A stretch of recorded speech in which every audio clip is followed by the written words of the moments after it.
All right, Assalamu alaikum everyone. Just going to wait a couple of seconds to allow everybody to kind of settle in and open up this webinar on their phones or their laptops. So just going to be waiting a couple of seconds now.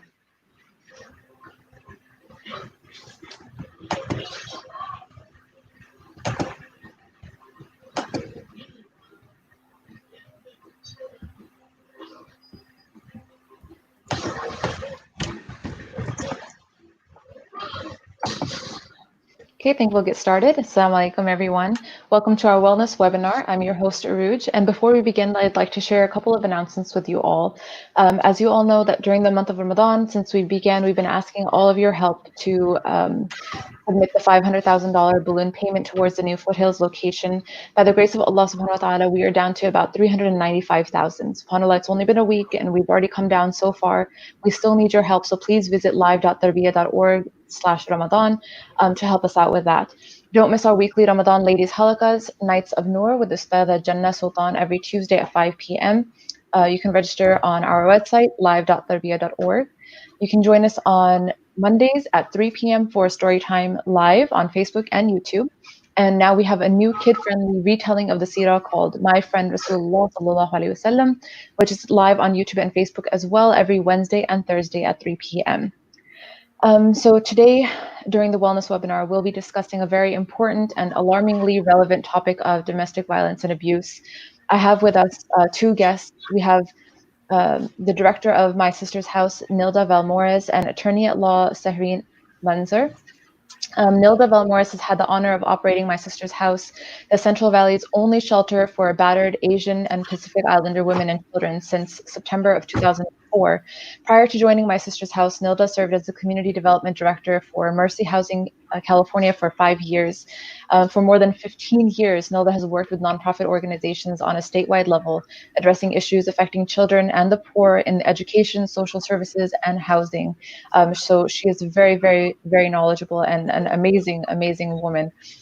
We also have Sahreen Manzar, who is an attorney at law, and she practices in the areas of immigration and family law.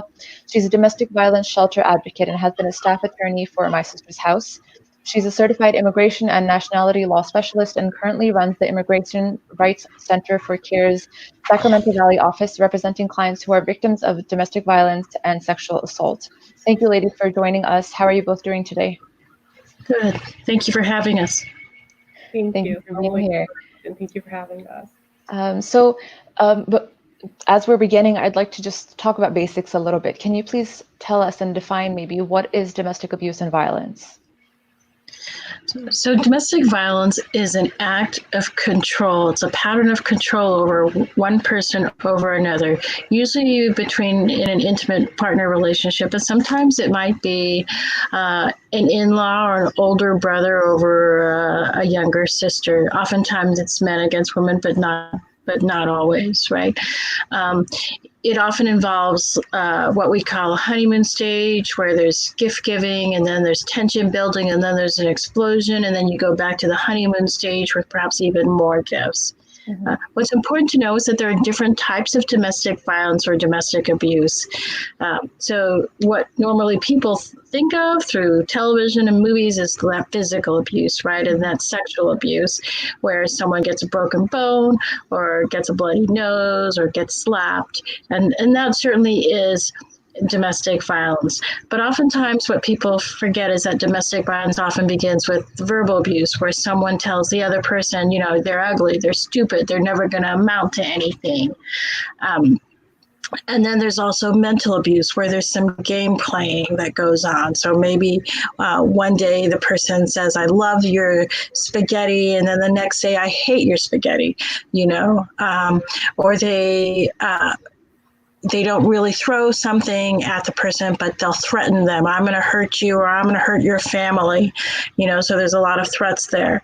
There's also what we call financial abuse, where the person may force a person to work and then take all the money, or they may force a person to not work, mm-hmm. to not learn English, to not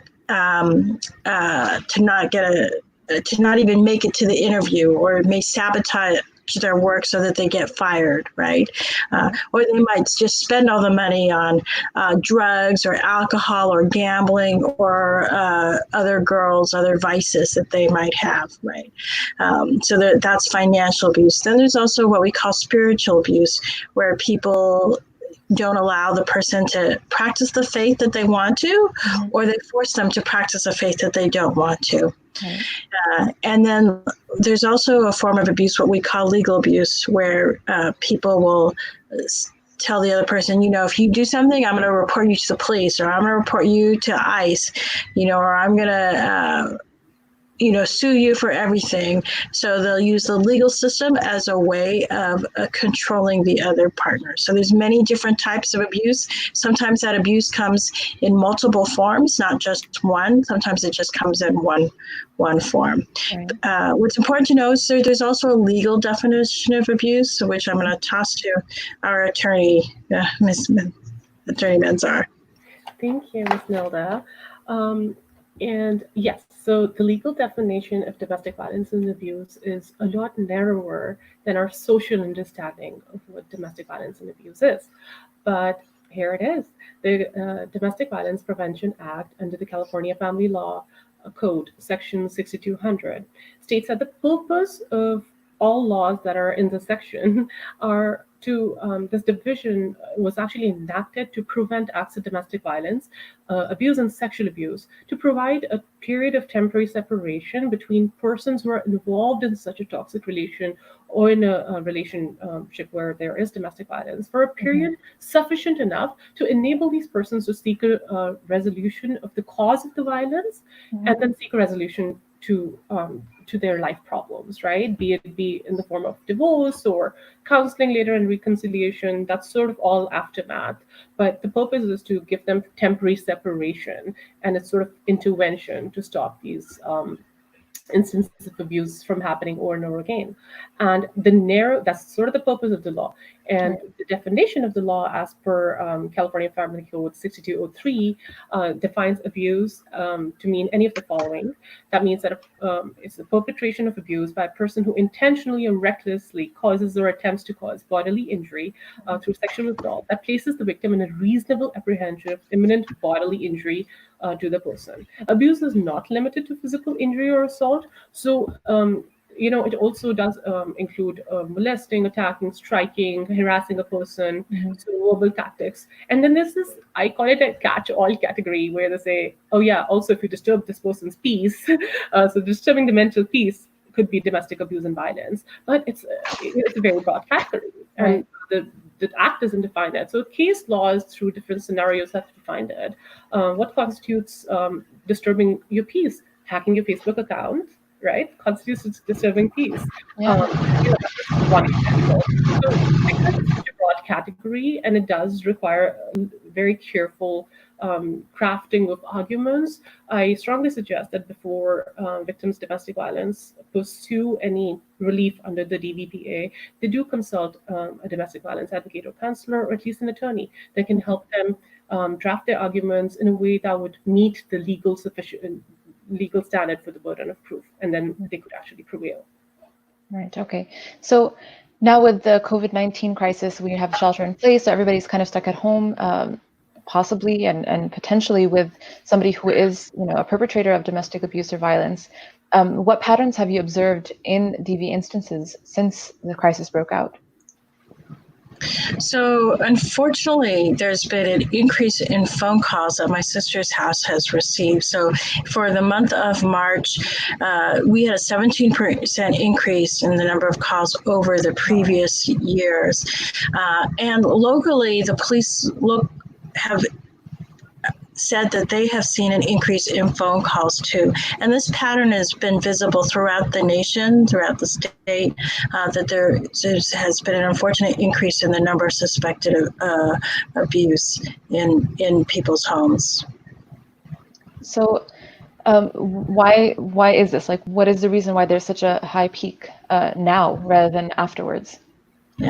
Yeah, we do expect this, especially to the surge to especially increase after when people get back to work or get back to more normal times when people will have the freedom to make phone calls.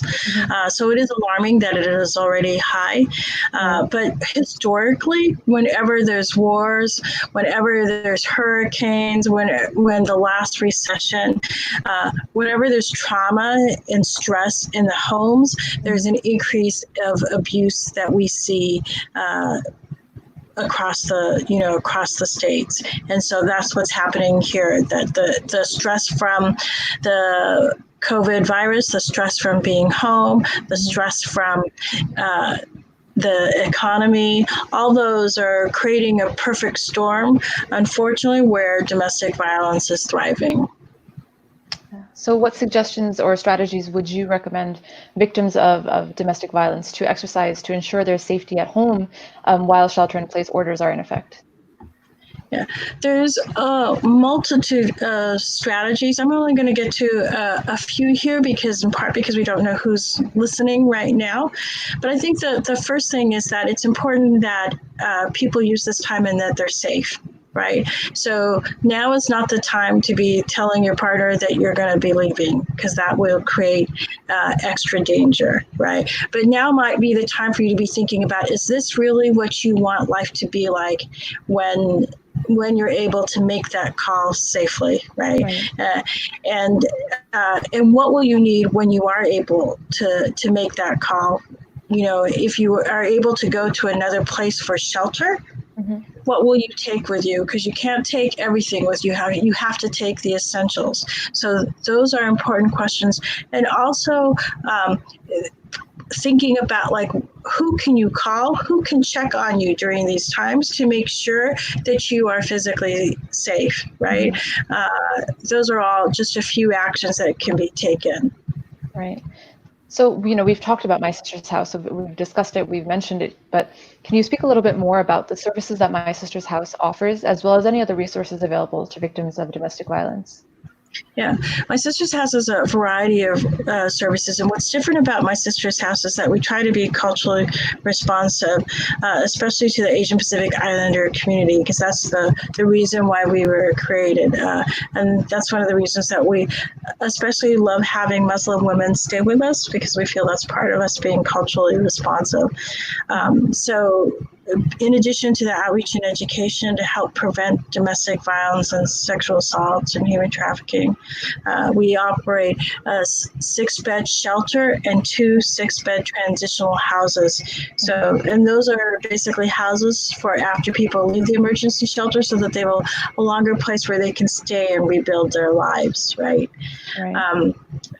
And then we also have some housing support, some housing funds to help people move on into like a regular apartment or a regular house. Additionally, we have what we call our Women to Work program. So because we know that survivors have to figure out how to live on their own, right? So that they're not dependent upon someone who's going to abuse them or control them financially. And our Women to Work program includes other supportive services like our legal services. That's how we met Attorney Manzar years ago, and thankfully. And we also have counseling and mental health services, because there's a lot of trauma involved in this situation. The situation of domestic violence, and so that's important for people to know and to see others, to see how they handle what shoes that they carried, and how to try on a different set of shoes, so to speak, right? Shoes filled with not violence or not abuse in their homes. So can we talk about the legal tools that are available for victims of domestic violence during COVID-19 specifically? Yes, I can answer that.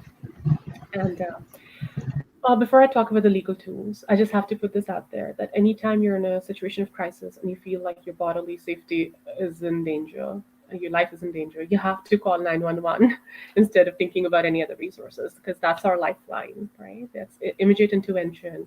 And that's our number one legal tool. A law enforcement can show up, and if they actually show up at the scene of crisis, they can issue an EPO, which is called an emergency protective order, separates the party for 7 days maximum.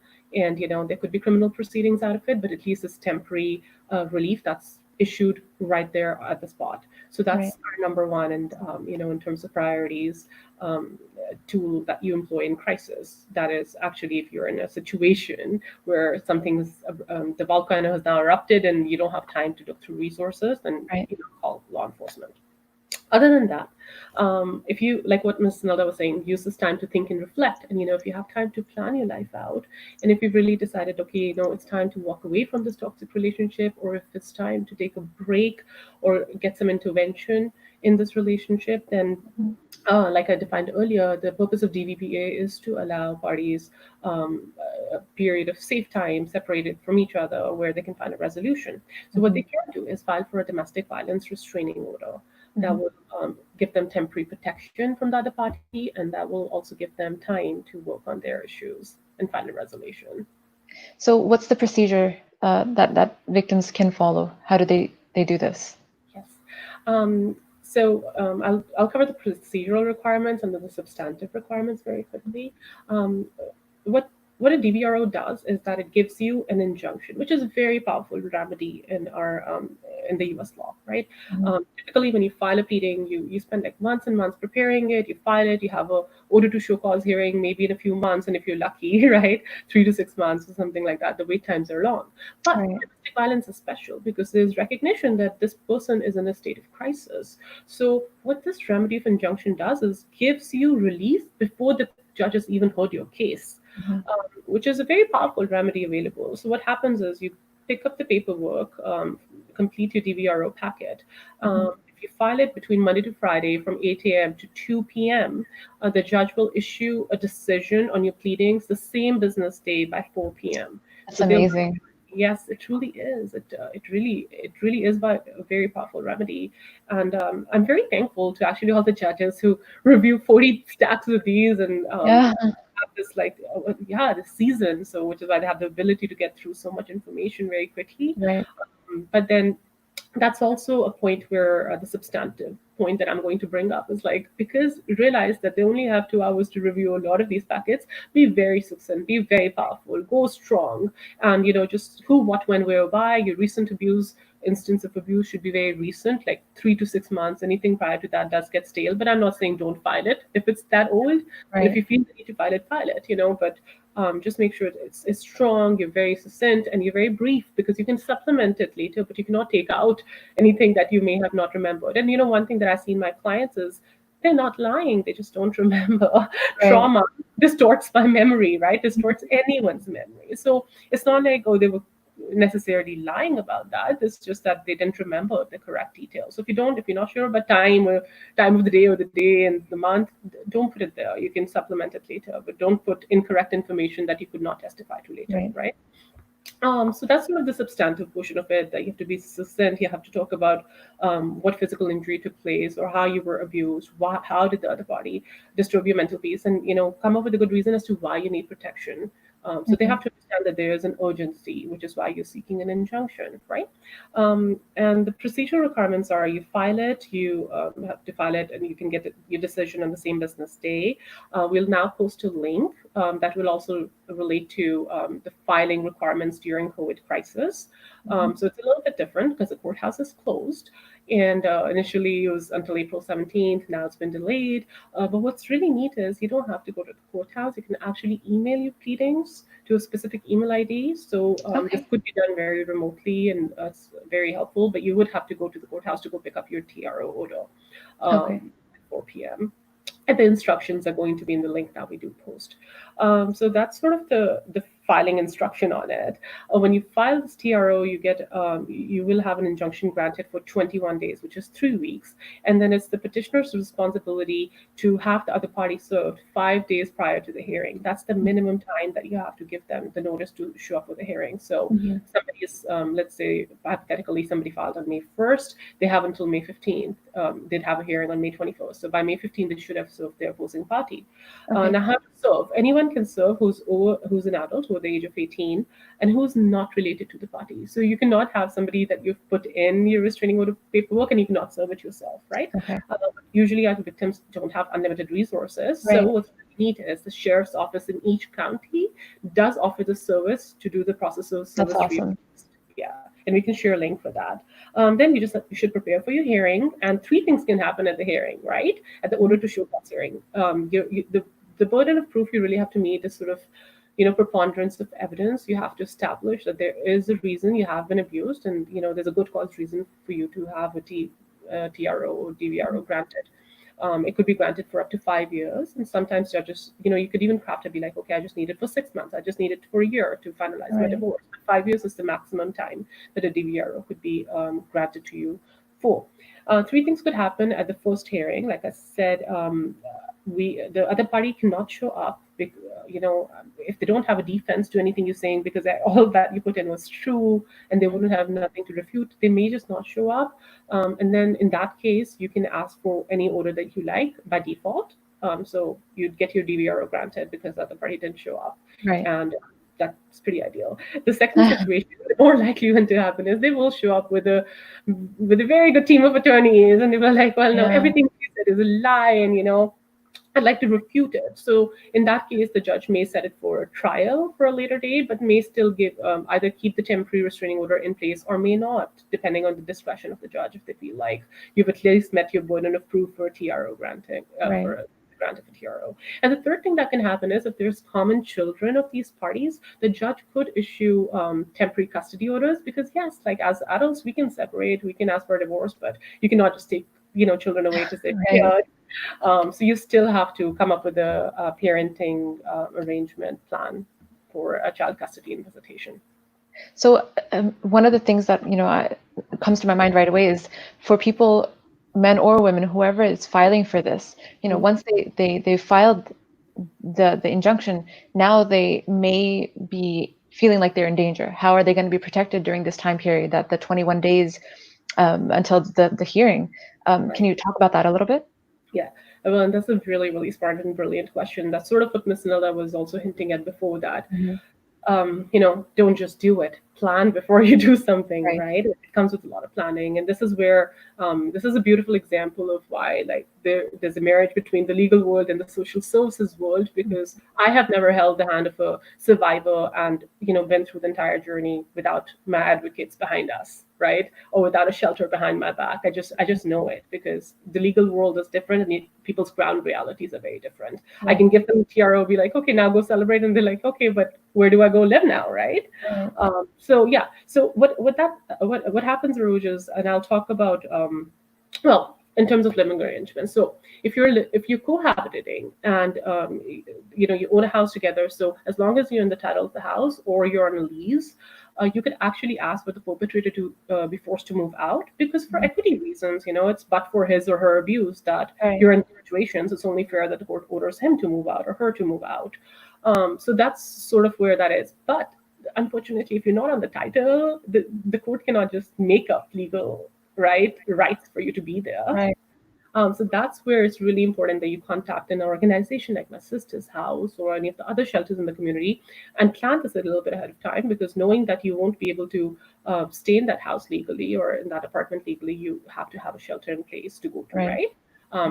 Yeah, and that's sort of when the simultaneous process goes on. And just before I conclude this, the types of relief that you can ask in a DVRO is conduct orders. The court can order the other party to behave themselves, right? Not harass you, abuse you. So, like, behave themselves, conduct orders, stay away orders, that they have to stay 100 feet away from you, which is the size of a football field. So it kind of gives you a protective bubble for a certain period of time, that they cannot enter that vicinity when you're anywhere, like at your house or public place or wherever that may be. You can ask for your the move-out orders, which I've discussed, and the alternatives if you're not able to stay in the same house. You can ask for your cell phone number to be, you can ask for that to be transferred to you, because a lot of people have shared plans, and that's one way of exerting abuse and control, right? If the abuser just takes your phone number away and, like, now all your contacts don't know how to contact you, and you have to update them. So you can actually retain that, and you can ask for child custody orders, you can ask for child support orders, spousal support orders. So this little financial help, and any damages that you have incurred as a result of being a victim of domestic violence. So if your significant others happen to, like, stash your tires and, like, beat you up, and you incurred medical bills and car bills, the court would order them to repay it to you. Okay. So it's very important to ask for these things, because it helps you sail the boat when you're actually exiting out of that relationship. Right. So, if I could add, the thing about domestic violence shelters is that everyone is required to keep it confidential. So, it is dangerous to leave, but sometimes it's more dangerous to stay in a bad relationship. And you have to take those threats. If someone is threatening that they're going to kill you, if your partner is threatening that they're going to kill you, you have to believe that.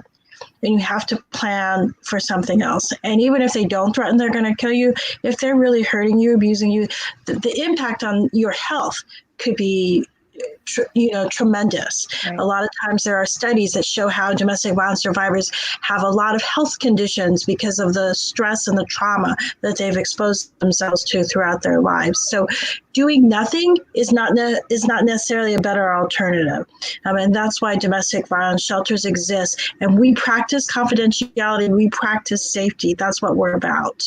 And we network with other domestic violence organizations. So if there was something had happened, we would be able to move you quickly to another place. Right.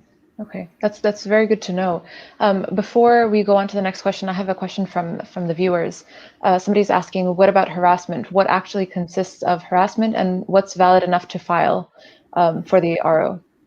Right. So harassment, it is broad, and now with all the social media in place, it is even broader. So I Right. gave an example of like, I mean, yes, somebody hacking your Facebook account, right? That's harassment. That's like clear harassment, right? Or coercive behavior, where they kind of control your email or they tell you not to go to work, right? That's harassment. Or even like putting facts on social media that are very intimate in nature, right? Or threatening you with like, oh, I'll share this if you don't follow my directions or if you don't do as I say. That's Right. harassment.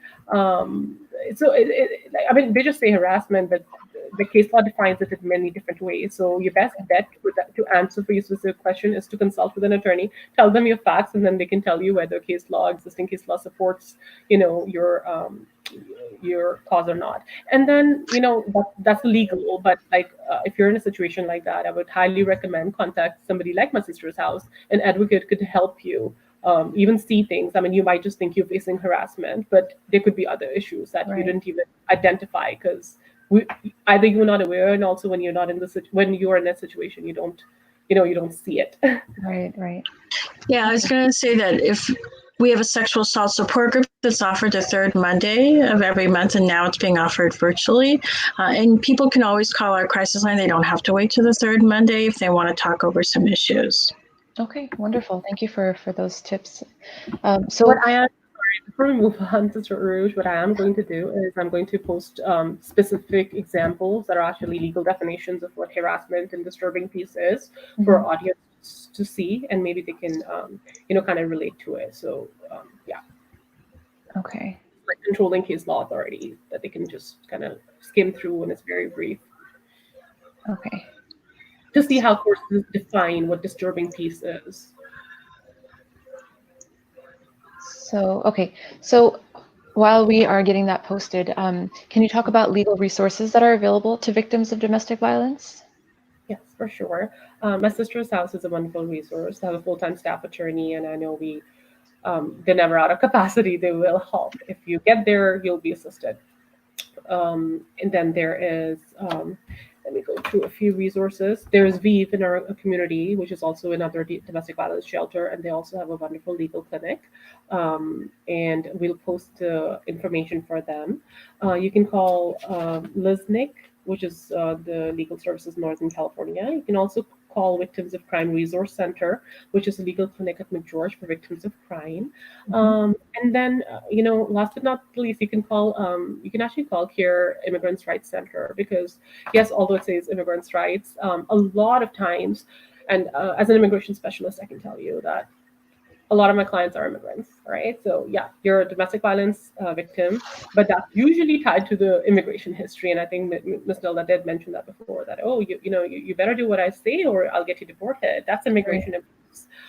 So we do help with a lot of clients who are in this intersection of immigration abuse and family law abuse. So feel free to call CARE Immigrants Rights Center off the Paso Boulevard, and the number is 916-441-6269. We can definitely refer you to the correct resource. And like I said, I myself, since COVID crisis broke out and I saw the spike going up, I've like pledged to represent clients on a pro bono basis for DVROs until this is at least over. So then, like, until everything comes back to their normal course of business.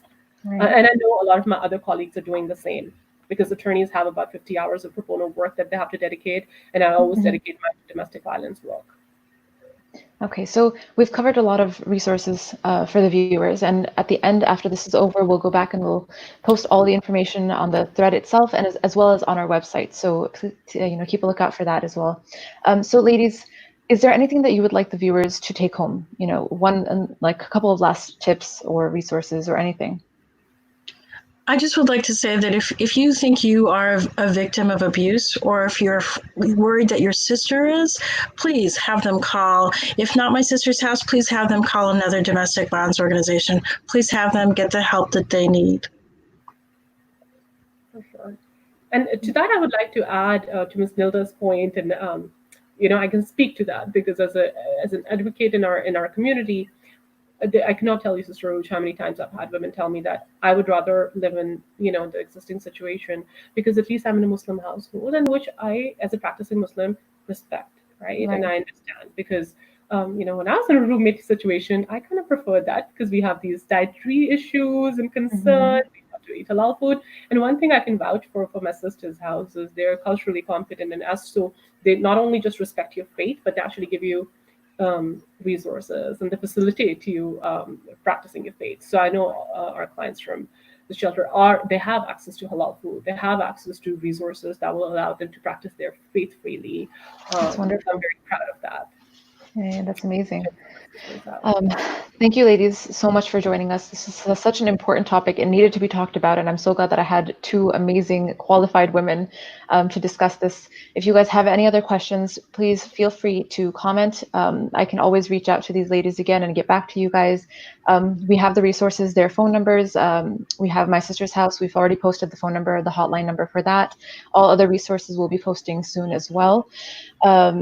Please tune in tonight for our Ramadan Khatira, as well as all the other announcements that I made in the beginning. And we will see you all very soon. Thank you for tuning in. Assalamu alaikum and jazakallahu khair. Stay safe, everyone.